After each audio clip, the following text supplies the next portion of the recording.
siap cuci tangan. Nah, itu baru cuci tangan ya. Cuci tangan, ambil bungkus nasinya, lalu kita makan. Jam 1 siang. Oh, aman.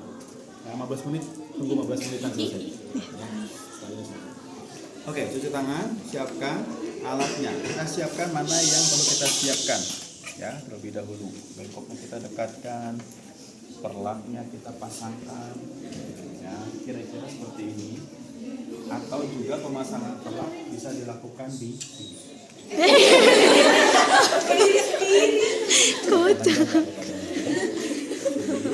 Kemudian, oke. Nah, biasanya kom ini atau dalam perawatan tracheostomi karena alatnya butuh banyak ya, beda dengan perawatan yang luka. Dia satu kom itu agak besar dan komnya itu sudah dibuka seperti ini. Ya, ini komnya bukan yang ini sebenarnya, tapi agak lebar lagi. Jadi kita tidak menyentuh bagian dalam, tinggal mengangkat saja. Jadi ini dalam kondisi yang steril. Kemudian kita tinggal tuangkan NaCl sama cairan hidrogen peroksida. Ya, anggap saja ini peroksidanya misalkan ya, karena kita nggak punya itu bahaya ya. Oke, hidrogen peroksida. Kira-kira begitu. Jadi ini alatnya aman semua, steril. Rasanya juga kita buka seperti ini. Gitu ya. Oke. Kemudian apa yang perlu kita lakukan pertama kali? Suction. Sarung tangan. Masa mau suction? Pakai sarung tangan. Sarung tangannya, suction prinsipnya apa?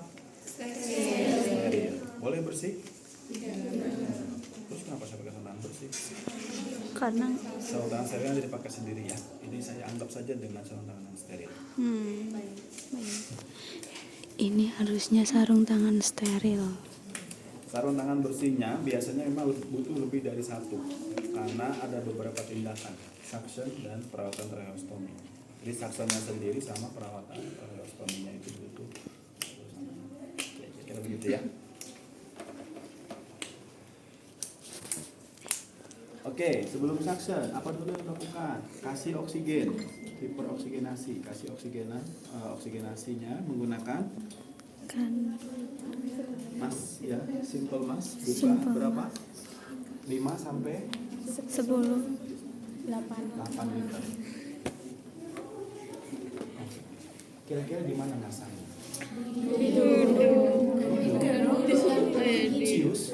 Cius. Tadi kenapa sekarang di mana? Sini. Sumpah. Sini gak nafas. Tadi sininya mati. Mau di sini efektif? Di lubang. Justru karena dia bermasalah saluran pernafasannya, maka dibuat lubang. Lubang ini untuk apa? Bernafas. Ya, pakainya pakai yang NRM. Jadi dia yang bisa untuk keluar dan masuk. Ada katupnya. Ini bukan yang ini sebenarnya. Oh ada nih. Iya betul. Nah ini NRM. Jadi dia antara udara yang dihirup dengan yang dikeluarkan itu tidak tertukar. Nah, jadi masangnya di mana? Di sini. Ikut. Nah, masih Pak. Oke. Ada yang bisa nempel seperti ini atau kita butuh dipegang seperti ini. Dibiarkan dulu. Berapa lama? 5 sampai 15 menit. 10 menit sudah cukup, misalkan. Oke. Apa kata indikasinya cukup tidak cukup? Observasi. Bagaimana kenyamanan pasien bernafas? Apakah terhangat? Ya, atau status respirasinya? Ya, kita bisa cek kembang kempisnya dada. RR-nya, respirasi rate-nya berapa normalnya? 12 sampai 20.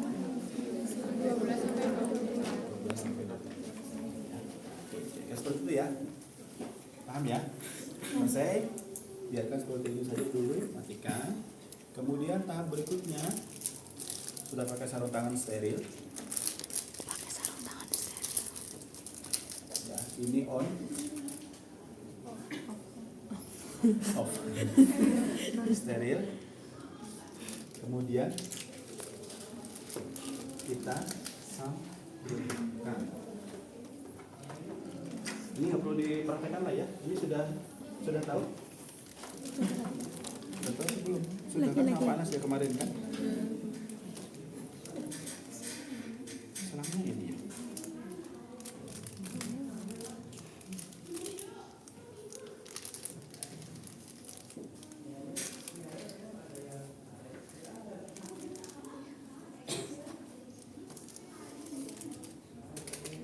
Oke, tangan ini yang steril, ini yang non sterilnya. Ya, biasanya seperti itu. Kemudian kita nyalakan. Di sini agak sulit. Cek dulu alatnya, masukkan ke NaCl. Kemudian di suction. Mana suctionnya kira-kira? Harusnya kayak Ya, masuk, mengerikan. tutup, tarik. Masuk, tutup, tarik. Ya, kira begitu ya. Oke, berapa kali? Secukupnya. Maksimal 3. 3 selesai, berhenti dulu, kasih oksigen. Kalau 1 kali udah selesai Pak, udah cukup. Ya sudah. Karena harus tetap habis harus 3 kali kayak minum obat. Sedot lagi. Maksimal 3, selesai berhenti. Kalau belum selesai masih diperkirakan ada dahaknya. Masih diperkirakan ada dahaknya, maka berhenti dulu, kasih oksigen nasi, simpan di tempat yang steril, kasih oksigen nasi. Ya, kira begitu ya. Kalau belum puas, belum pasti, maka biasanya kita membutuhkan. Oh, tadi terlewat. Sebelum dilakukan suction, selain observasi setelah dikasih oksigen, dilakukan juga auskultasi. Untuk apa Pak? Karena nggak ada ini ya, stetoskop. Jadi diauskultasi dulu. Untuk apa? Sebelum dan sesudah mengecek apakah ada penumpukan sekret. Karena kalau secara visual kan, secara audiovisual terdengar gitu ya. Tapi kalau kita pastikan dengan auskultasi akan lebih pasti. Jadi setelah selesai cek lagi. Begitu? Jelas? Jelas. Ya. Selesai untuk tindakan mempertahankan kepatenan jalan nafas. Tinggal kita memastikan kebersihan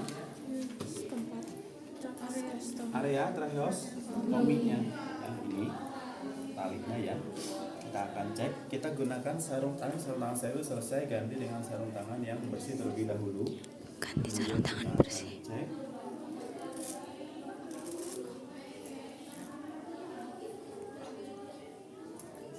Biasanya dia ada bantalannya begini ya sebelumnya. Ini bantalan lamanya untuk menjaga supaya tidak terjadi gesekan antara besinya ini, stainlessnya dengan lukanya. Biasanya kita akan melihat seperti ini. Kita angkat sedikit. Apakah kondisi kasanya kotor atau tidak? Ya.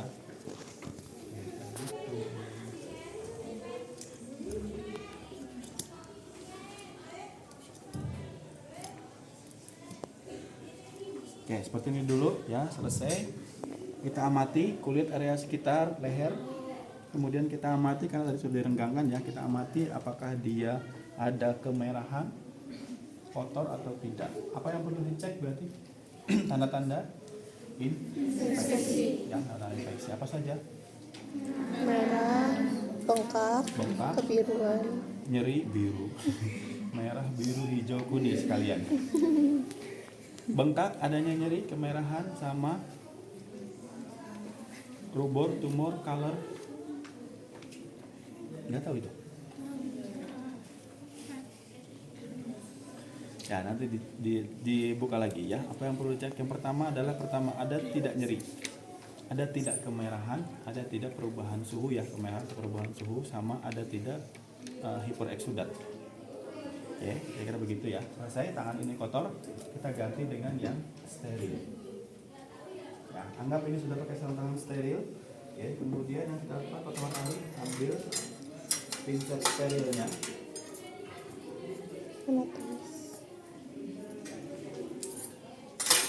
Kita butuh kasa, celupkan ke NaCl.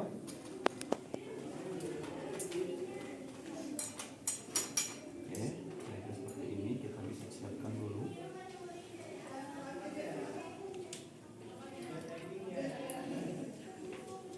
Secukupnya ya, atau berapa lembar begitu ya kira-kira dilakukan. Kemudian yang pertama kita akan, ini tangan steril, ini pinset steril, kita bisa gunakan seperti ini atau pakai tangan juga bisa ya.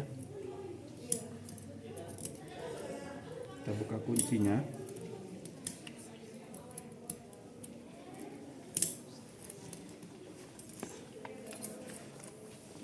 Masukkan ke hidrogen peroksida. Kemudian simpan. Satu alat kita korbankan karena mau mengambil area yang kotor. Kalau ini kurang membuka, kita angkat lagi sedikit biar lebih merenggang lagi seperti ini.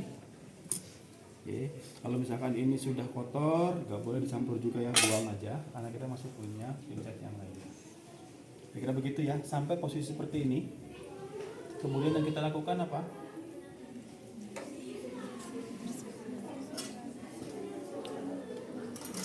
Baru membersihkan kulit sekitar.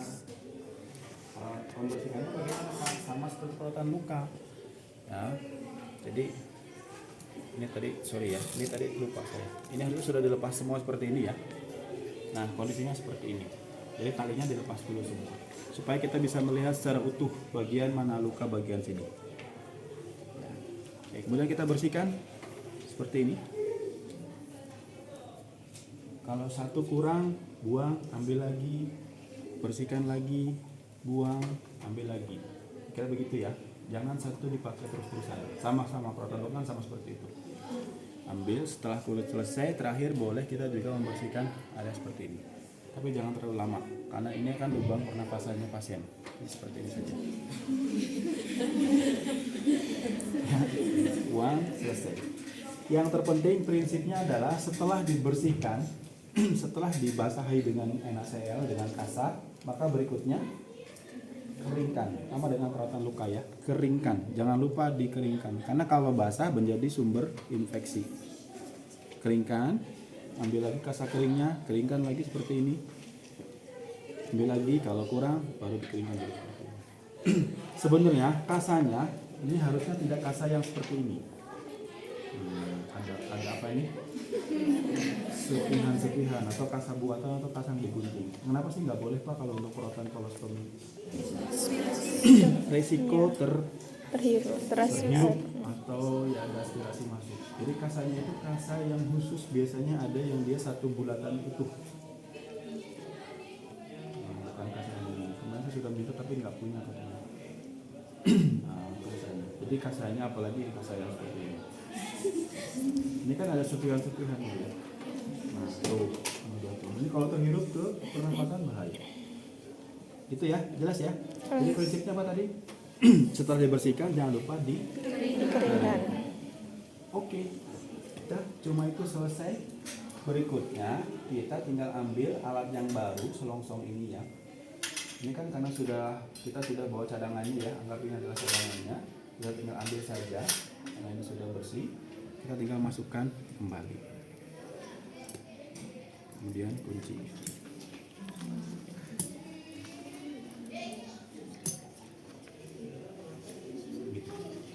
Ada pertanyaan kemarin, Pak kok nggak dikeringkan dulu? Tadi kan saya jelaskan itu adalah alat yang baru yang sudah siap pakai. Nah sekarang kita contohkan bagaimana cara membersihkannya. Ini beda cerita ya, sudah di luar perawatan. Ini kalau membersihkan tracheal tube-nya, ya kita biasanya menggunakan apa? Kasa atau sikat. Sikatnya seperti sikat buat sedotan stainless, tahu ya yang kecil itu. Nah seperti itu, disikat sampai benar-benar bersih. Nah biasanya sih sebenarnya kalau dia menggunakan cairan hidrogen peroksida itu direndam saja sekitar 5 menit dia langsung luruh, langsung luntur, tinggal dibersihkan saja. Setelah selesai, ambil kasa, dikeringkan. Ambil kasa seperti ini, kemudian dikeringkan. Ya, ini nanti akan dipakai lagi untuk perawatan berikutnya. Ya, makanya tadi saya bilang butuh waktu yang lama kalau kita membersihkan dulu. Kemudian ini juga cairan yang berbahaya. Jadi beresiko untuk kesehatan iritasi. Kira-kira begitu ya. Jadi tadi sudah diambil alat yang baru yang sudah siap pakai, hanya tinggal pasang saja.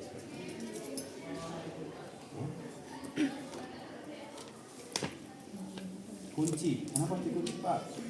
Nanti lepas. Biar nggak ada maling masuk. Apa dikunci kira-kira? Biar nggak lepas, karena ini apa? Trachea itu kan ada gerakan apa? Kalau kita nelen, Peristaltik. dia naik turun ya, ada hipoglotis yang naik turun, dia kan bisa mendorong. Ini keras karena dia pada pentem. Tapi kalau pada yang aslinya, makanya dibutuhkan tali ya. Kenapa? Supaya tidak lepas. Kalau lepas, kenapa sih Pak? Bahaya nggak? Nggak bisa nafas. Kalau lepas gimana? Bahaya atau tidak? Bahaya. Bahaya. Kenapa bahayanya? Nafasnya nggak bisa. Nah, sekarang bayangkan. Selang, trachea itu kayak selang lah ya. Dia kan dilubangi untuk apa sih Pak? Dilubangi bernafas, karena saluran pernafasan yang utamanya bermasalah, rusak, tidak bisa lagi dialiri oleh udara. Sekarang dibuat lubang buat. Selongsong ini fungsinya untuk apa sih Pak? Atau tracheal tube ini untuk apa fungsinya? Kulit kalau kita sayat, atau selang kalau kita robek, kalau nggak ada penyangga selongsong, lubangnya kecil ya. Kalau kita tambahkan selongsong kan lubangnya jadi besar, sehingga alirannya kan lebih luas. Nah, sama halnya dengan tracheal tube ini. Kalau dia terlepas, maka dia nafasnya juga akan menyempit, sesek. Jadi itu bahayanya. Makanya harus diperhatikan, jangan sampai lepas. Kira-kira begitu ya. Justru lubang ini, tracheal tube ini sebagai alat bantu untuk membuka saluran pernafasannya. Ya, karena kan buatan. Kalau hidung kan nggak perlu lagi pakai selang, nggak perlu lagi pakai apa? Selongsong ini. Karena sudah ada selongsong buatan dari Sang Pencipta. Ya, ada tulang hidungnya kan, ada rongganya. Kalau ini dibuat, jadi dia butuh penyangga. Gitu ya, kira-kira ya. Lanjutkan, selesai perawatan, setelah selesai, terus berikutnya apa? Pasangkan tali. Anggap ini talinya sudah pakai yang baru, kita sesuaikan. Ini sudah tidak berlaku lagi prinsip steril ya.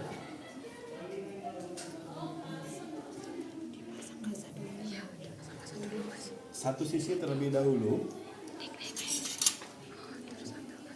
Oh, sorry. Tali kasarnya kurang tadi ya. Sebelum dipasangkan tali, ya kita ambil kasa, masih pakai sarung tangan steril ya, pakai pincet yang steril. Kita ambil kasa untuk apa? Bantalan, penyangga supaya tidak nempel langsung di kulit. Oke, kemudian kita tekan ke bawah. Nah, seperti ini. Itu ya. Baru selesai kita fiksasi dengan menggunakan tali ini.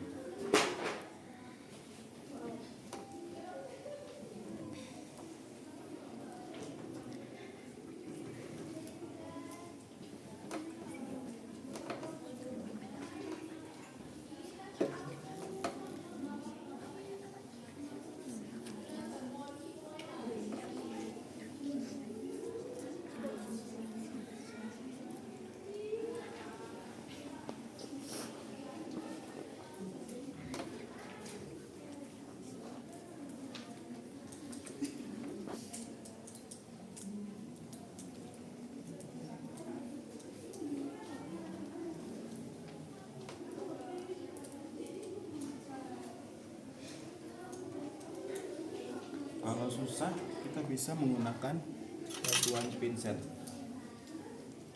Ya, harusnya sih nggak susah karena ini kasanya yang berbeda. Kasanya semua apa namanya? Kasanya semua jenisnya sama. Oke, kira-kira seperti ini. Nah, berapa keketatannya atau jarak ininya? Pakai jari supaya kita bisa memastikan ya. Jadi ini kita bisa patenkan seperti ini dulu kalau ini ya.